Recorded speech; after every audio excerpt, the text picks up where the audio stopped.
խոսքը զարգանում է մի քանի տարիների ընթացքում եւ աստիճանաբար։ Շատ ճիշտ է, երբ ասում են, որ ճիչը արդեն ցուցանիշ է երեխայի առողջության եւ հետագա զարգացման մասին։ Ոչ միայն իհարկե ճիչը, բայց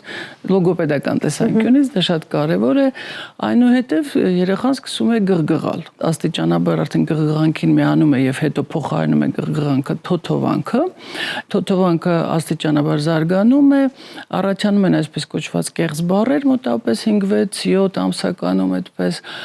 մամա, պապա, տա, դա այն փուլն է, երբ որ ասում են մամա շուտ ասեց, թե պապա ասեց, իրականում ինքը ոչ մեկն էլ դրանցից չասած։ Մի քիչ վաղ կամ հենց 1 տարեկանում կամ մի փոքր ավելի ուշացումով երեխան ասում է առաջին բառերը։ Մամա, կակա, բուբու, դադա, այդ բոլոր բառերը, որ հետո մեծերը օգտագործում են երեխաների հետ, հենց գալիս են այդպես կոչված մանկական բառապաշարից։ Որոշ դեպքերում հարց է ծագում, ասում են պետք է երեխայի հետ այդպես խոսել։ Երեխայի հետ կարելի է օգտագործել մանկական բառեր, բայց ինքը դրա հետ զուգահեռ պետք է լսի մեծականը։ Տարբեր աղբյուրներ, տարբեր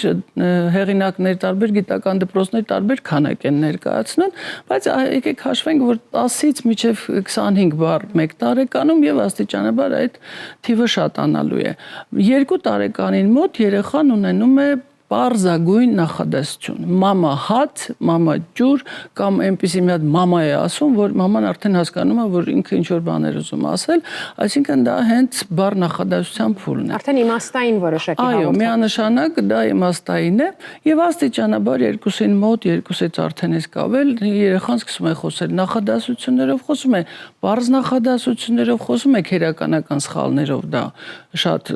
բնականon է, նորմալ է, խոսում է աղավաղումներով, խոսում է շատ քաղցր եւ 3 տարեկանում համաձայն բոլոր նորմաների